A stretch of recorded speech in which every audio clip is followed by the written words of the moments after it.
Hébreux 12, 5, 13. Vous avez oublié l'engagement qui vous est adressé comme à des fils. Mon fils, ne méprise pas la correction du Seigneur et ne perds pas courage lorsqu'il te reprend. En effet, le Seigneur corrige celui qu'il aime et il punit tous ceux qu'il reconnaît comme ses fils. Supportez la correction. C'est comme des fils que Dieu vous traite. Quel est le fils qu'un père ne corrige pas? Mais si vous êtes dispensés de la correction à laquelle tous ont part, c'est donc que vous êtes des enfants illégitimes et non des fils. D'ailleurs, puisque nos pères célestes nous ont corrigés et que nous les avons respectés, ne devons-nous pas d'autant plus nous soumettre à notre Père céleste pour avoir la vie? Nos pères nous corrigeaient pour un peu de temps, comme ils le trouvaient bon, tandis que Dieu le fait pour notre bien, afin que nous participions à sa sainteté. Certes, au premier abord, toute correction semble un sujet de tristesse et non de joie. Mais elle produit plus tard, chez ceux qu'elle a ainsi exercés, un fruit porteur de paix, la justice. Fortifiez donc vos mains défaillantes et vos genoux flageolants, et faites des voies droites pour vos pieds, afin que ce qui est boiteux ne se démette pas, mais plutôt soit guéri. Alors je vous propose de nous arrêter sur le texte de la lettre aux Hébreux. Et je crois qu'on a affaire à l'un des textes les plus difficiles de la Bible. On est au moins dans le top 3. Et pour cause, ce texte, en tout cas lu de manière spontanée, laisse penser que les souffrances, parfois terribles, dont on peut être victime, seraient des punitions de Dieu et seraient là pour nous faire du bien. Or, les Écritures nous invitent à nous méfier de tels rapprochements, de rapprochements trop vite entre péché et souffrance, entre mal commis et mal subi. On pense bien sûr au livre de Job, dont c'est le thème. On pense aussi à ces paroles du Christ dans l'Évangile selon Jean. Ses disciples lui posèrent cette question: « Maître, qui a péché, cet homme ou ses parents, pour qu'il soit né aveugle ?» Jésus répondit: « Ce n'est pas que lui ou ses parents aient péché, mais c'est afin que les œuvres de Dieu soient révélées en lui. » Disons-le d'emblée, ce n'est pas de n'importe quelles épreuves, de n'importe quelle souffrance dont il est question dans la lettre aux Hébreux. Il s'agit des épreuves que traversent les chrétiens nouvellement convertis dans un environnement hostile aux chrétiens et au christianisme. C'est ce qu'on a évoqué la semaine dernière. Donc c'est vraiment ce type d'épreuve qui s'abat sur la communauté. Et par rapport à ces épreuves-là, eh bien la lettre aux Hébreux, donc attribuée à Paul selon la tradition, mais qui n'est pas signée de Paul, donc on ne sait pas, eh bien encourage finalement les chrétiens à considérer cette épreuve comme un encouragement à persévérer dans la certitude que cette épreuve est passagère et qu'elle annonce même un nouveau monde. C'est le sens aussi de cette citation d'Ésaïe: « Fortifiez donc vos mains défaillantes et vos genoux flageolants, et faites des voies droites pour vos pieds, afin que ce qui est boiteux ne se démette pas, mais plutôt soit guéri. »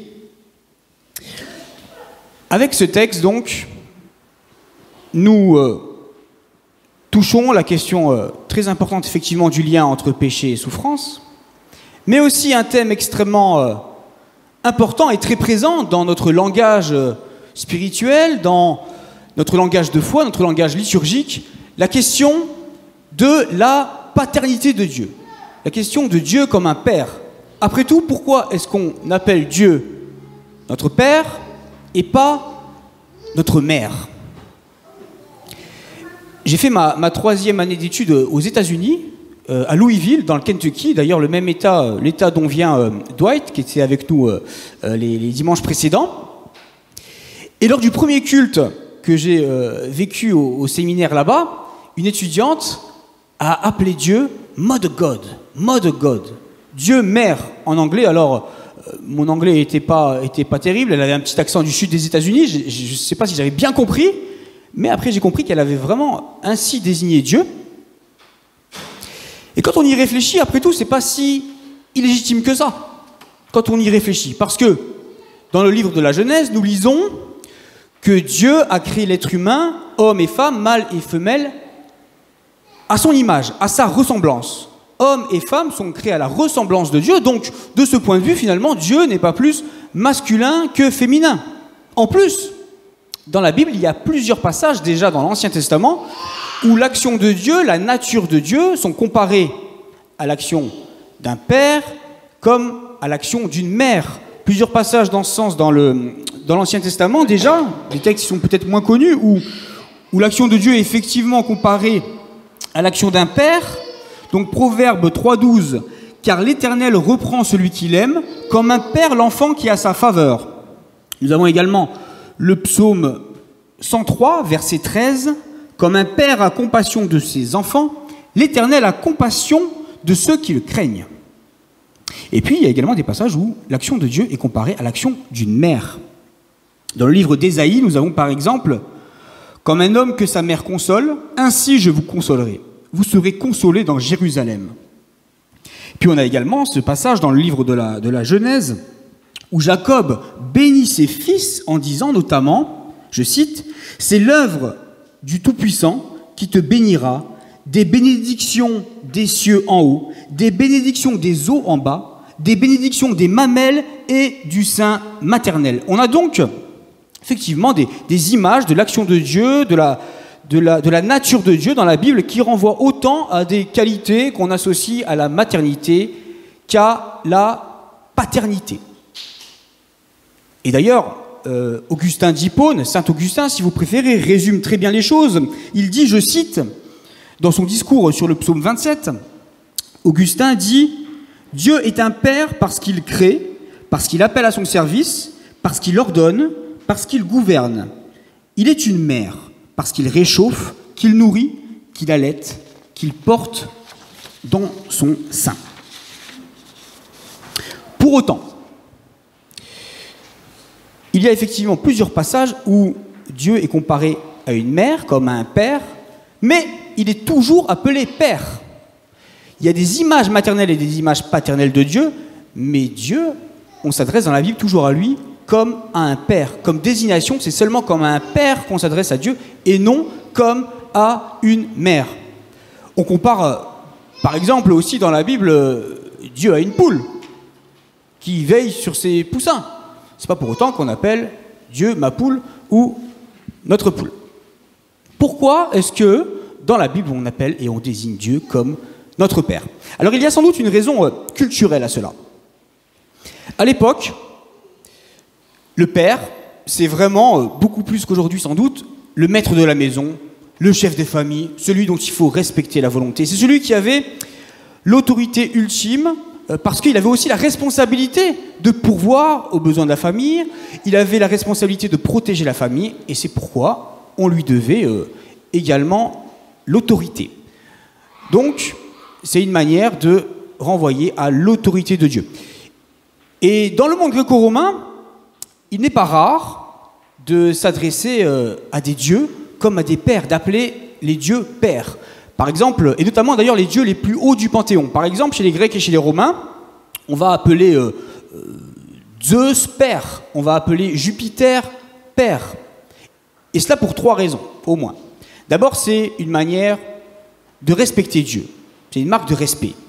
C'est également une manière de reconnaître qu'on doit à ce Dieu et de considérer qu'on doit à ce Dieu la vie, et également une manière de dire qu'on a confiance à ce Dieu pour tout, qu'on s'en remet à lui. Et c'est tout à fait dans ce sens que le peuple d'Israël, dans la Bible, va appeler Dieu Père. Donc, dans l'Ancien Testament, toujours, Deutéronome 3, verset 6, « N'est-il pas ton Père, ton Maître? N'est-ce pas lui qui t'a formé et qui t'a établi ?» Je passe à Ésaïe, chapitre 64, verset 7. « Cependant, Éternel, c'est toi qui es notre Père. Nous sommes l'argile et tu es notre potier. Nous sommes tous l'œuvre de tes mains. Et enfin, Ésaïe 63, verset 16, « C'est toi, Éternel, qui es notre Père, c'est toi qui, depuis toujours, t'appelles notre libérateur. » Appeler Dieu notre Père, considérer Dieu notre Père, c'est considérer qu'il pourvoit à nos besoins, c'est considérer que c'est à lui que l'on doit ultimement l'autorité, que c'est sa voix et sa volonté qui doit primer sur nos vies, y compris par rapport à notre propre volonté. Le seul passage de l'Évangile où Jésus va appeler Dieu Abba Père, non seulement Père, mais Abba Père, donc Abba en araméen, Dieu en araméen, et Père, donc deux fois Père, il appelle deux fois Père avec une insistance, c'est pour dire finalement que la volonté du Père soit faite. Je m'efface devant la volonté du Père. Dans toute son humanité, Jésus dit « Je m'efface humainement devant la volonté du Père ». Je cite « Abba Père, qu'il soit non comme moi je veux, mais comme toi tu veux ». Donc considérer Dieu comme notre Père, c'est reconnaître que c'est son autorité qui doit primer dans nos vies. Ceci nous amène à la question de l'amour de Dieu. Est-ce que l'amour de Dieu est un amour maternel ou bien un amour paternel? Alors au-delà de tous les clichés et de toutes les caricatures, la nature est ainsi faite. Le développement de l'enfant a aussi des besoins tels que le rôle de la mère et l'amour d'une mère. Ça va d'abord être de materner, de répondre aux besoins de l'enfant, de répondre aux demandes de l'enfant, de mettre l'enfant et de garder l'enfant dans une sorte de cocon. Et dans le cadre également du développement de l'enfant, le rôle du père, qu'est-ce que ça va être dans la répartition des rôles? Eh bien, ça va être de couper le cordon, de couper l'enfant du cocon maternel, de couper l'enfant de la fusion avec sa mère. Alors, ça ne veut évidemment pas dire que toute sa vie, une maman va couver son enfant, va le chouchouter, va le materner. Et ça ne veut pas non plus dire qu'un père devrait sans cesse frustrer ses enfants. Mais dans le cadre de la répartition des rôles, dans le cadre aussi des besoins du développement de l'enfant, le rôle d'une mère va d'abord être celui de materner et le rôle du père, celui d'être finalement dans la frustration, de jouer ce rôle de frustrateur par rapport aux demandes et aux revendications de l'enfant. Donc, il y a vraiment cette répartition. Et si l'amour de Dieu était un amour maternel, eh bien ça voudrait dire que Dieu nous protège, nous fait éviter toutes les souffrances de la vie, qui nous place dans un cocon. L'amour de Dieu, c'est un cocon qui nous fait passer à côté de toutes les épreuves de la vie. Si l'amour de Dieu, c'était cet amour-là, alors Jésus serait un mal-aimé de Dieu, les prophètes seraient des mal-aimés de Dieu, les apôtres seraient des mal-aimés de Dieu, nous-mêmes, quand nous sommes face à des souffrances injustes, nous serions des mal-aimés de Dieu. Dieu a choisi pour ses créatures de leur laisser la liberté avec toutes les conséquences finalement de la liberté. Mais le texte de la lettre aux Hébreux dit encore quelque chose de supplémentaire. Il dit que Dieu va éduquer comme un père éduque ses enfants. Que dit finalement la lettre aux Hébreux aux chrétiens? Eh bien, que l'épreuve dans laquelle ils sont, qu'elle soit communautaire, qu'elle soit personnelle, alors même que ces chrétiens ont fait de Dieu leur autorité ultime, alors qu'ils lui ont remis leur vie, l'épreuve qu'ils traversent, ce n'est pas le signe que Dieu les a abandonnés, mais c'est plutôt une éducation, une occasion de devenir plus juste, comme le dit le texte, une occasion de se rapprocher davantage de la volonté de Dieu pour leur vie, dans l'assurance que l'épreuve est passagère et qu'elle s'arrêtera le jour où il y aura ce réajustement par rapport à la volonté de Dieu. Chers amis, chers frères et sœurs, c'est très délicat et sans doute très présomptueux de spéculer sur les souffrances, sur les épreuves des uns et des autres. Ce que dit notre texte, c'est que si nous avons fait de Dieu notre Père, si nous le considérons comme l'autorité ultime de nos vies, alors l'épreuve est aussi une occasion, et l'épreuve peut être considérée comme une occasion de réajustements nécessaires, de se rapprocher encore davantage de la volonté de Dieu. Nous sommes peut-être dans l'épreuve personnellement ou dans notre communauté. Saisissons cette épreuve pour nous réajuster dans l'assurance que cette épreuve, dans la fidélité de Dieu, elle va produire des fruits de justice et être porteuse de bénédiction. Amen.